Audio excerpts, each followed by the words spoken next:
Perhatikan baik-baik, saya akan padatkan dan saya cukupkan dengan ini. Ayat 27, Quran surah 2 ayat 27. Ada 3 ciri utama makhluk, saya sebut makhluk karena iblis pun pernah terjebak dengan sifat ini. Nanti saya cerita belakangan, kalau waktunya masih memungkinkan. Kita tarik ke dunia manusia dulu, ke kita saat ini. Ada 3 keadaan yang menjadikan seseorang bisa terkontaminasi dengan penyakit fusuk sehingga menjadi fasik. Illal fasiqin, kata al-fasiqin jamak dari kata fasik, kata kerjanya fasaqa. Sifat keadaannya disebut dengan fusuk. Penekanannya disebut dengan fisqun. Fokus. Secara bahasa, kata fusuk artinya isyan. Bahasa kitanya dikenal dengan maksiat, penyimpangan dari kebaikan.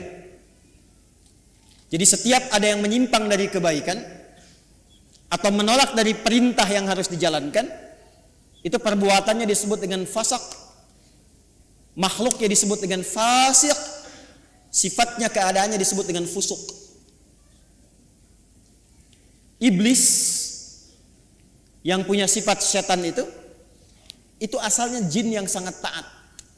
Sangat taat. Sampai ada riwayat menyebutkan saking taatnya kepada Allah, maka malaikat menyifatinya dengan Azazil, makhluk yang terhormat karena rajinnya ibadah kepada Allah. Cuman karena satu kejadian dia bergeser dari ketaatan, tidak mau menaati perintah Allah, menghindar dari perintah. Diminta oleh Allah hormat kepada Adam, sujud hormat kepada Adam. Jadi bukan persoalan sujudnya, persoalannya ini perintahnya. Jadi ketika dia tidak menunaikan perintah, menolak perintah itu dan tidak mau menaati karena maksiat, maka disebut oleh Quran berubah dari taat menjadi fasik. Maka turunlah Quran surah ke-18, surah Al-Kahf yang biasa kita baca di Jumat itu selain Yasin. Ayat 50, paling kanan pertengahan. Wa idh qulna lil malaikati isjudu li Adama fasajadu illa iblis. Siapa itu? Kana minal jinni fafasaqa. Fafasaqa an amri rabbih. Asalnya kata Al-Quran, iblis itu dari jin yang sangat taat. Dari mana taunya taat? Karena lawannya fasak ini. Fasak itu lawannya taat. Apa ayuti taat. Tapi karena tidak taat pada perintah Allah, tahu dari mana tidak taatnya? Quran surah 7 Al-A'raf ayat 11 sampai 12. Qala ma mana'aka alla tasjuda idh amartuk. Hei kamu, kata Allah, kenapa kamu enggak taat ketika aku perintahkan untuk sujud? Apa yang mencegah kamu untuk hormat pada Adam ketika aku perintahkan? Kata Allah, hei iblis, bukan masalah sujudnya, ini perintahku, kenapa enggak mau taat? Maka iblis menjawab, ana khairum minhu, khalaqtani min narin wa khalaqtahu min tin. Aku lebih hebat dibandingkan dengan dia. Kau ciptakan aku dari api, dia dari tanah. Enggak level, yang tinggi hormat ke bawah. Membawa kesombongan kepada diri itu namanya istakbar. Istakbar, menampakkan kesombongan namanya takabur. Karena dia membawa melekatkan kesombongan pada dirinya, maka pekerjaan itu disebut dengan istakbar. Enggan, tidak mau disebut dengan aba. Kenapa? Karena istakbar. Quran surah kedua Al-Baqarah ayat 34. Wa idh qulna lil malaikati isjudu li Adama fasajadu illa iblis aba wastakbar wa kana minal kafirin. Makanya ketika keburukan menutupi kebaikannya, ingat, ada baik menutup buruk, ada buruk menutup baik, itu beda. Kalau baik ini pakaian baik, menutup yang buruk, ada bagian tubuh kita yang gak enak dipandang, buruk. Makanya disebut aurat. Aurat itu gak enak kalau terbuka, aurat itu terbuka. Ya, aurat itu terbuka. Sesuatu yang terbuka nggak enak dipandang. Beda dengan binatang kan? Binatang tuh nggak enak dilihat kalau dipakein, pakai pakaian. Manusia ada bagian tubuhnya yang nggak enak dipandang. Kalau dipandang nggak enak, makanya harus ditutup. Bahasa singkatnya disebut aurat namanya. Nah, yang buruk ditutup dengan yang baik, maka yang baiknya disebut dengan libas namanya. Dari kata labisa disebut libas, walibasu taqwa dzalika khair. Sebaliknya, kalau yang buruk menutup yang baik, sudah ada yang baik, ditutup yang buruk, maka berubah kalimatnya menjadi balasa. Makhluk yang ketutupan itu disebut dengan iblis. Iblis kenapa disebut dengan iblis? Disebut dengan iblis untuk menggambarkan karena dia menutup semua sifat baiknya dengan kesombongan dan keburukan itu. Makanya sejak saat itu diharamkan oleh Allah kesombongan seakan-akan mengenakan jubah keagungan Allah Subhanahu wa taala. Jelas di sini? Balik sini. Nah, fasak itu perbuatannya. Fasik itu orangnya. Fasikin itu jamaknya. Secara singkat, fusuk ini sifatnya lawan dari taat namanya maksiat. Jadi perbuatan-perbuatan maksiat yang dikerjakan oleh seseorang itu akan menutup keadaan dirinya, baik pandangan atau pendengaran bahkan lisannya, untuk bisa berinteraksi dengan Al-Quran dan menjadikannya sebagai pedoman. Contoh, singkat dan cepat saja. Ini mata nih. Kalau mata ini sering dipakai berbuat maksiat, maka maksiat itu lawannya taat. Jadi kalau maksiatnya naik, taatnya turun.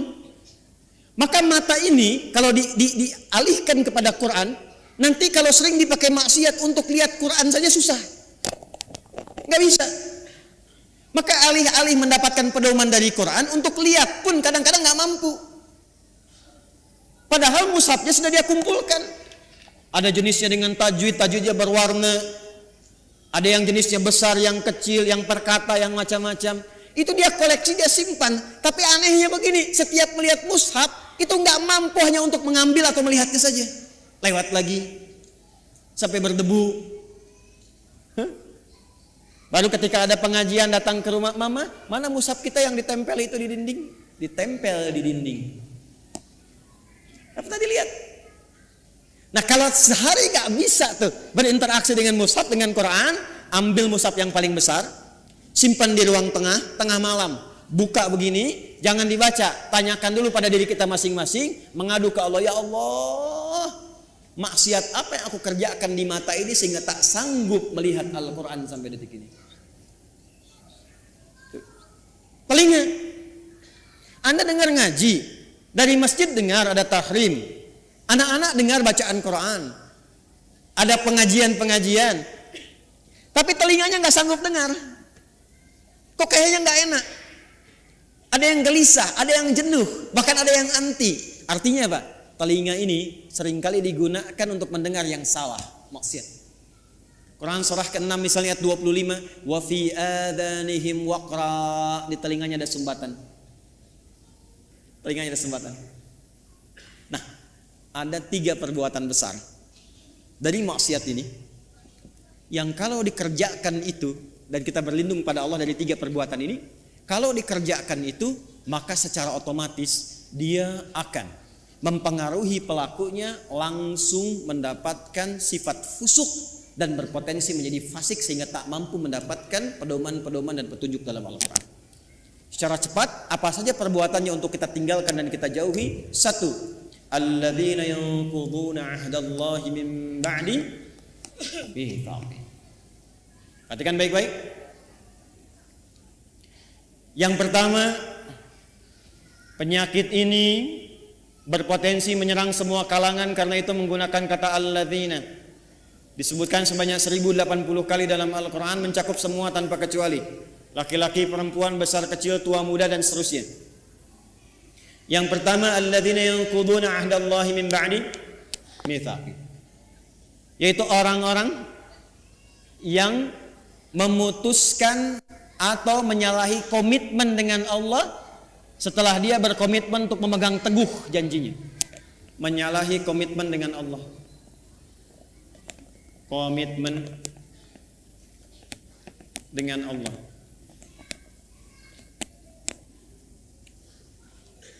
Praktek langsung.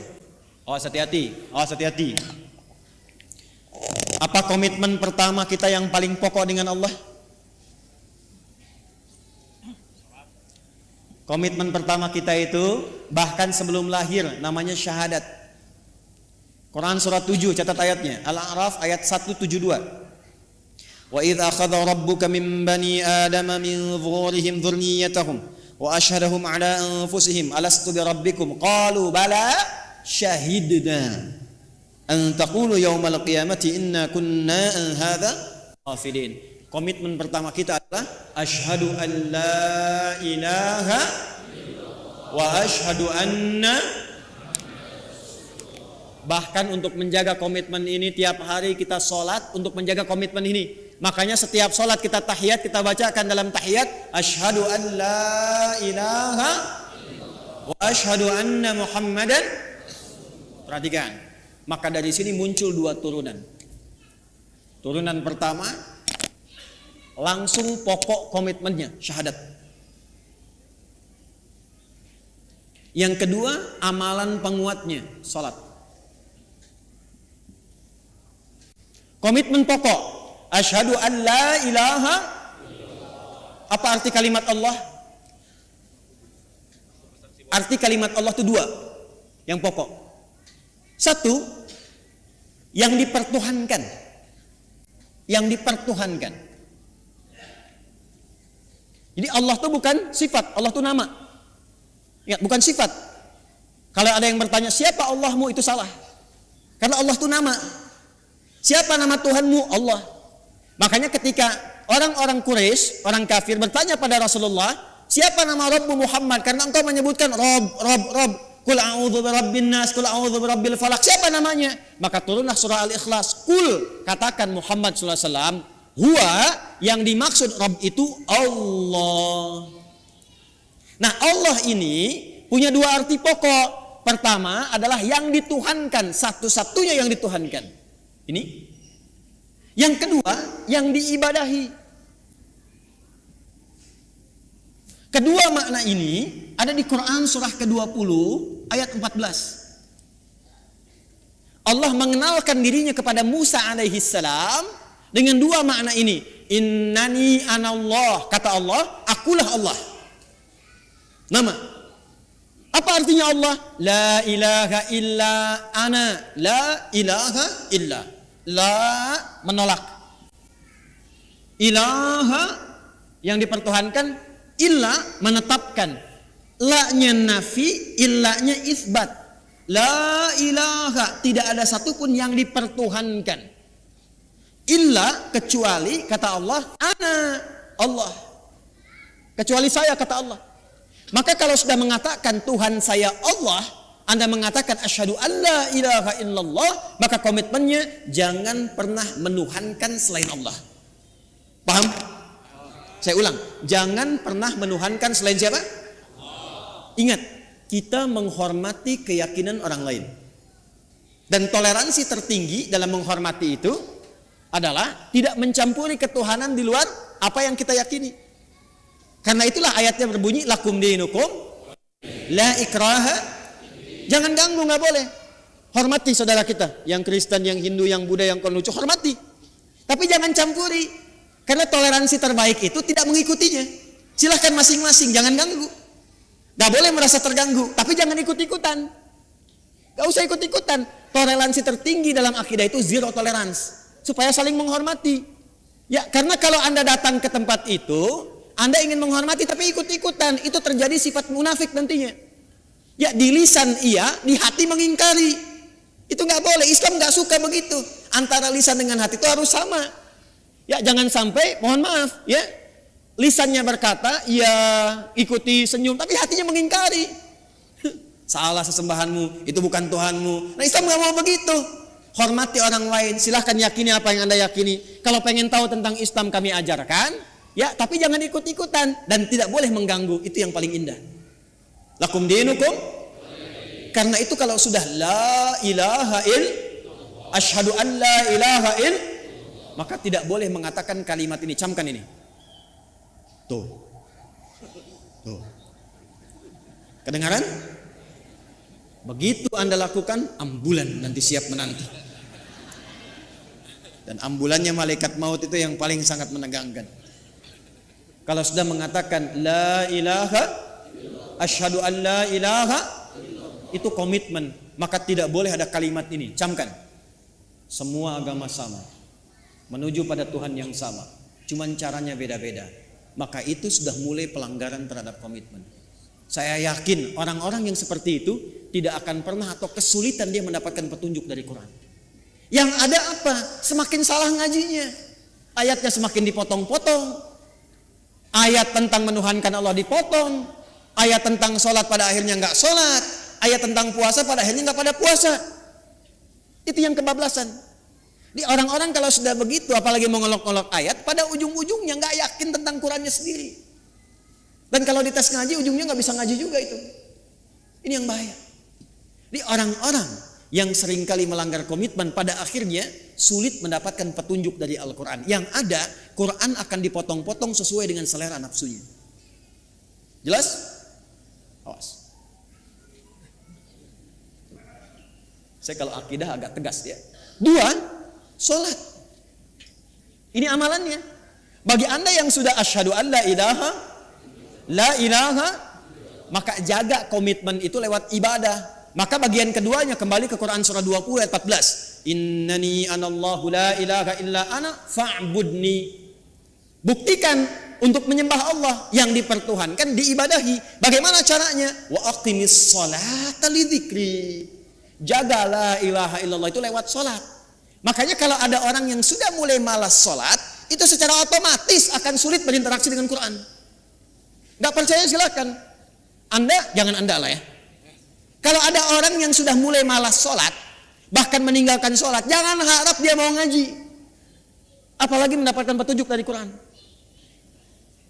Persamaan terbaliknya, kalau Anda ingin mendapatkan banyak manfaat dari Quran, kemudian terbawa suasana kita ingin mendekat kepada Quran, menanamkan cinta pada Quran, maka persamaan terbaliknya, 1, perbanyak sholatnya. Nih, tingkatkan dari yang fardu, bukan bilangannya, ya, bukan bilangannya, tapi value-nya. Jadi bukan meningkatkan subuh 2 rakaat jadi 4, bukan. Ya. Coba lihat yang mengiringinya, ada sunnahnya tidak? Jadi kalau orang semakin banyak sholatnya, pasti semakin senang dengan Qurannya, itu udah otomatis. Otomatis itu. Anda kalau sudah mulai senang tahajud, senang duha, senang rawatib, demi Allah saya katakan, itu Anda nggak akan lepas dengan mushaf. Pasti itu. Sudah persamaan itu. Sudah persamaan. Jelas? Nah, setelah itu nanti, kalau sudah senang Quran, pindah cara ngajinya. Dari mulai belajar baca, belajar pahami, sampai keluarkan kurikulum hidup yang sesuai dengan aktivitas Anda. 1. 2. Wa yaqta'una ma amara Allah bihi ayyusal. Seringkali memutus apa yang Allah perintahkan untuk disambungkan. Memutus hubungan. Memutus apa yang Allah perintahkan untuk disambung. Ini babnya banyak. Saya ulang, babnya banyak. Saya ambil contoh yang paling gampang dengan akhlak. Awas, tes nih. Dengan orang tua. Awas, jangan-jangan ngaji sekarang kelihatan nyaman, enak, baik-baik dan sebagainya, ternyata dengan orang tua belum selesai masalahnya. Orang tua dengan anak harus nyambung tidak? Harus sayang tidak? Maka kalau ada anak berbuat tidak baik kepada kedua orang tua, walaupun dia akan dipaksa untuk mengaji, jangan harap mendapatkan manfaat yang cepat dari Quran yang dia kaji itu. Mandek pasti itu. Persamaan terbaliknya, kalau Anda menginginkan anaknya ingin cepat lekat dengan Quran, maka berbuat baik pada orang tua. Persamaannya dipersamakan lagi, kalau ibu ingin anaknya dekat dengan Al-Quran, ya, maka ibu sayangi anak, perbanyak doa kepada Allah, mintakan supaya anak itu bisa lekat dengan Quran. Jadi saya ingin katakan, menyambung hubungan dengan yang Allah perintahkan disambung dengan orang tua, dengan ibu, dengan ayah, kasih sayang yang baik, berikan perhatian, doa. Itu salah satu fadilahnya, mempercepat kemampuan kita untuk menangkap petunjuk dari Al-Quran. Dan itu yang dilakukan oleh ulama-ulama dulu. Ibu jangan lihat Imam Syafi'inya sekarang karya dan umatnya banyak. Kalau Anda pengen tahu, Imam Syafi'i itu bisa demikian, salah satunya perjuangan ibunya yang single parent.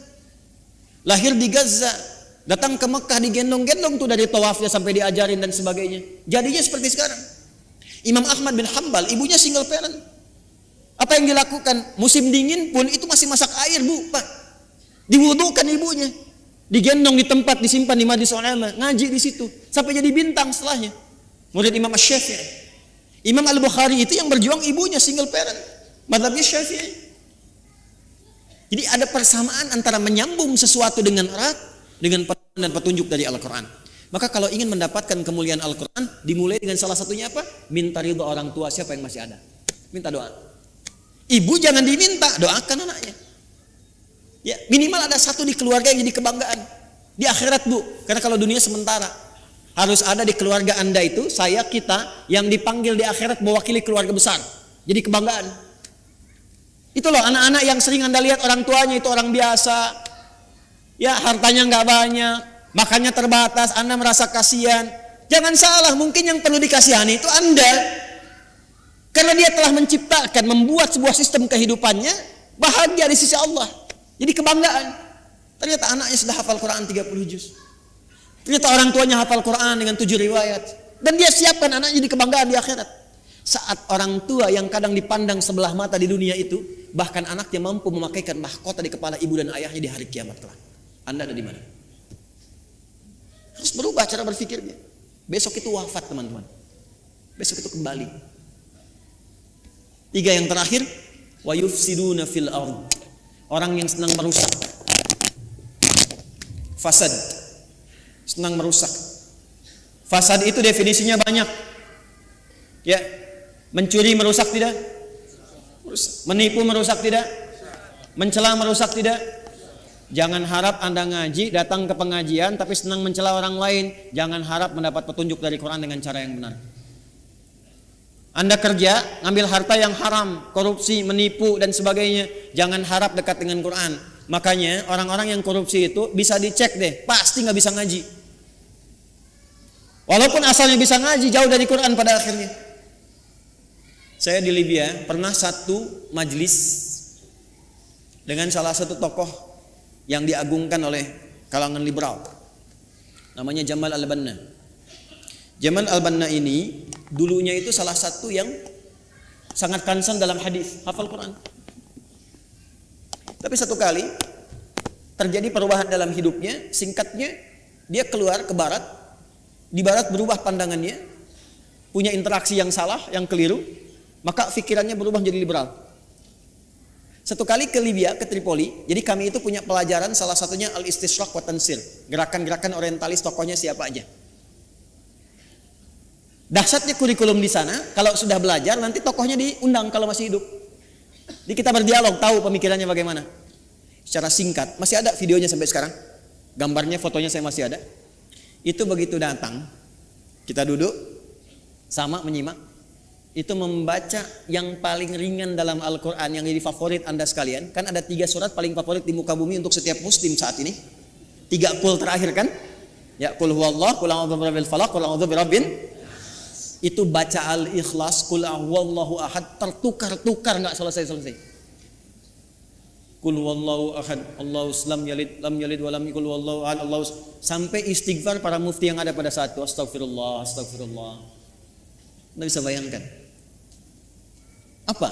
Karena Quran yang baik tidak akan bercampur dengan yang kotor. Jadi kalau sudah mendapatkan dengan cara yang kotor, harta yang kotor, pikiran yang tidak baik, gak akan pernah Quran jadi petunjuk dalam hidupnya. Ini. Maka kalau ingin jadi ahli Quran, jangan merusak. Anda mahasiswa jangan nyontek. Jadi mahasiswa yang jujur. Bekerja yang benar, belajar yang benar. Masuk kelas disiplin. Nanti kalau Anda udah jadi ahli Quran, Anda akan menikmati bagaimana Anda menuntut ilmu. Jadi senang belajar itu, nikmat, nyaman. Ya, dan potensi Anda akan muncul. Menapak ke bumi, terhubung dengan Allah dengan sangat kuat. Energi potensial begitu kan? EP sama dengan M dikali G kali H kan? Energi potensial sama dengan M dikali G kali H, gitu kan? Massa kalikan gravitasi kalikan ketinggian. Anggaplah ini Anda, gravitasinya menapak bumi dengan aktivitas Anda, H-nya height tersambung ke atas. Walaupun ini adalah mengambang yang tidak menempel, tapi potensinya ada di situ. Kalau Anda mampu memijak bumi dan menyambungkan diri Anda kepada Allah dengan kuat, maka semua potensi yang ada pada diri Anda akan keluar. Tinggal Anda rubah itu menjadi kinetik. EK sama dengan setengah M dikalikan V kuadrat. M kalikan V kuadrat. Usaha Anda nggak akan banyak lagi, cukup setengah tapi percepatannya banyak. Kalau Anda ingin rubah jadi pekerjaan dan beraktivitas, gabungkan potensial dengan kinetik, maka dia menjadi energi mekanik. IM sama dengan EP dikalikan EK. Anda fisika belajar nggak sih? Mana yang ITB jurusan fisika? Betul nggak ini? Hah? Betul nggak? Betul kan? Tapi nanti energi itu juga bisa berubah. Mesti ada daya, mesti ada kekuatan, mesti ada waktu. Makanya rumus energi nanti berubah kan ketika masuk ke energi listrik, ya kan? W sama dengan apa rumusnya? P dikalikan T kan? Ini dayanya, kekuatan, ikhtiarnya, waktunya terbatas.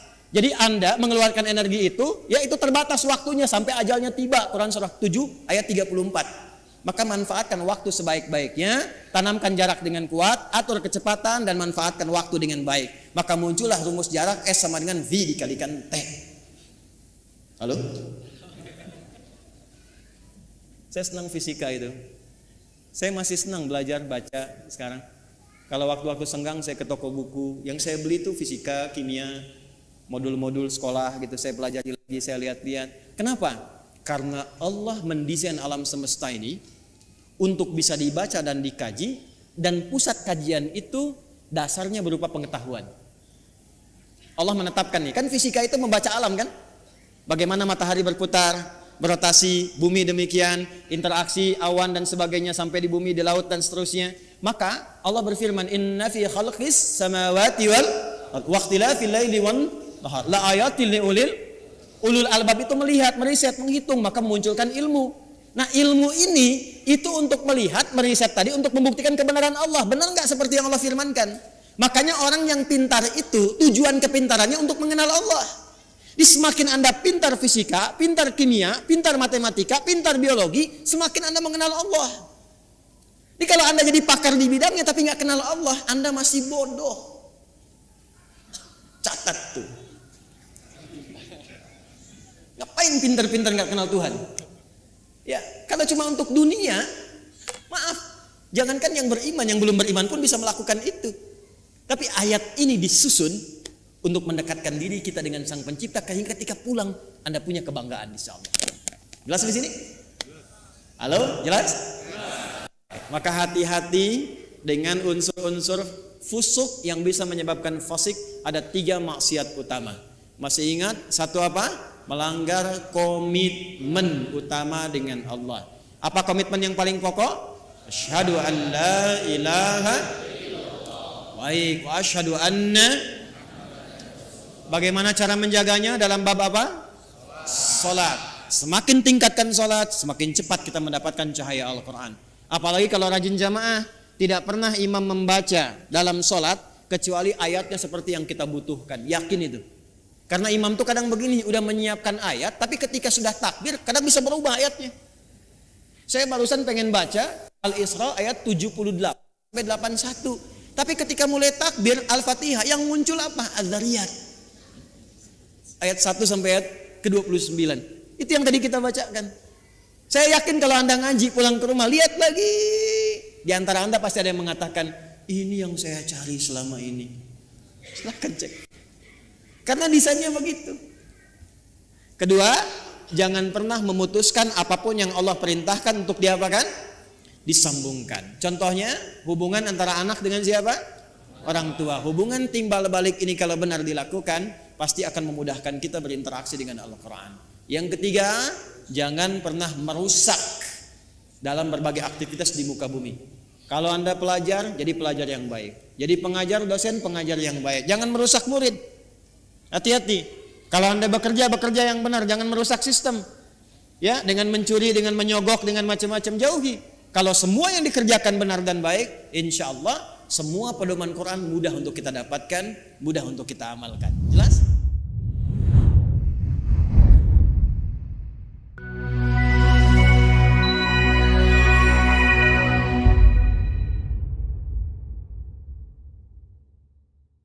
Bismillahirrahmanirrahim.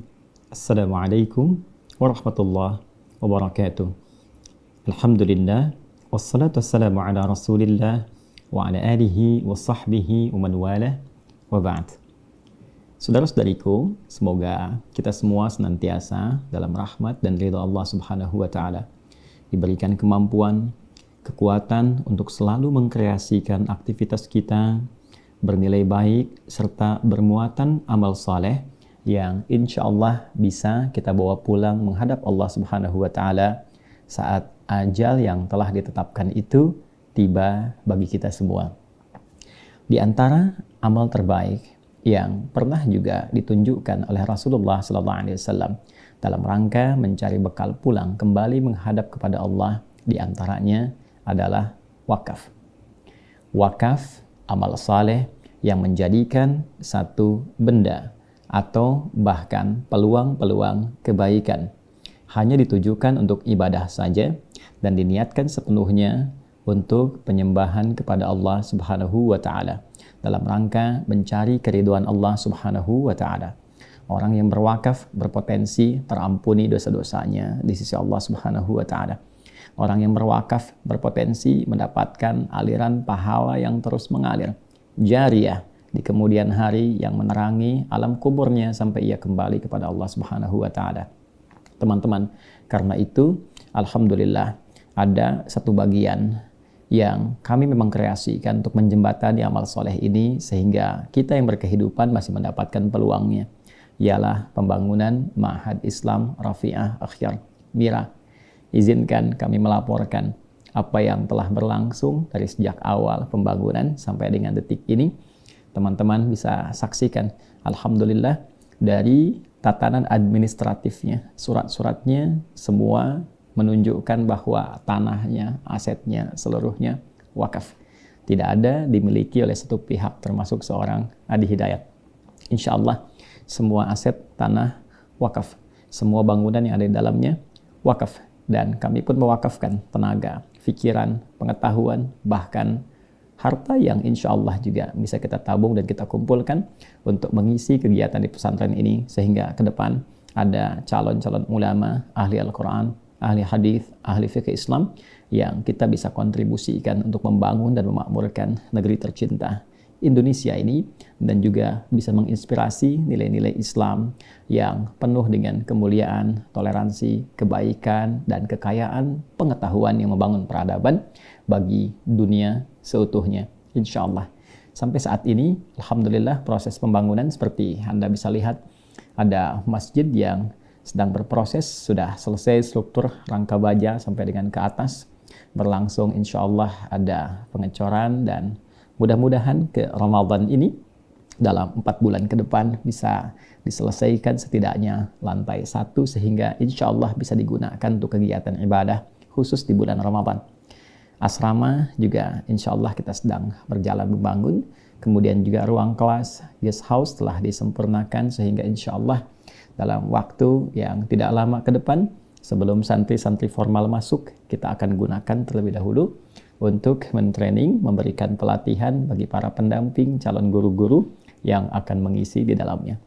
Untuk itu masih ada kesempatan teman-teman yang ingin berwakaf, mengambil peluang sebelum semuanya selesai dan tuntas dan tidak kami buka kembali. Maka dipersilahkan teman-teman untuk berinvestasi wakaf di dalamnya. Bukan konteksnya berdonasi, bukan konteksnya untuk menyumbang, karena ini memang bukan sumbangan. Ini adalah investasi teman-teman sendiri dalam bentuk wakaf, dalam wujud beramal saleh. Teman-teman dapat menyalurkan ke rekening BSI Bank Syariah Indonesia, nomor rekening 111, 3 kali satunya, 111, 4, 4, 4, 4, 4 kali 4-nya, 4, 4, 4, 4, 142, 1, 1, 1, 4, 4, 4, 4, 1, 4, 2. atas nama Yayasan Ma'had Islam Rafi'ah Akhyar. Terkhusus untuk masjid juga kita khususkan ada rekening khusus yang kita kerjasamakan wakafnya melalui kitabisa.com. Alhamdulillah kami berdiskusi dan wakafnya kitabisa.com tidak mengambil 1 sen pun dari pembiayaan ataupun administratif.